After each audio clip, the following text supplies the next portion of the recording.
হয়েছে সুমন মোল্লা, উনি একটা স্ট্যাম্প করতে চায়, আমরা দরকার নেই, স্ট্যাম্প করার দরকার নেই, থোড়া সা একটা ভিডিও করে রাখলাম। হ্যাঁ, তোমার বক্তব্য বলো।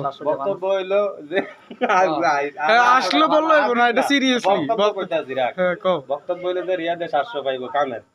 এখন এই 700 টাকা লাগে এখন বর্তমানে 100 টাকা দিব নগদ, 800 টাকা 3 দিনের মধ্যে ক্লিয়ার করব। উনি হইছে উনি হলো রিয়াদ সাক্ষী না দিলে উনি সাক্ষী। আমি পুরা এই যে ভাই বন্ধু আমরা আছি। হ্যাঁ তা বলো। যদি না দেয় তার গাড়ি চাপি বা গাড়ি আটকে রাখো। এটা কি উনি বলছে তুমি? হ্যাঁ উনি বলো। হ্যাঁ ডাইরেক্ট ঠিক আছে স্বীকারোক্তি।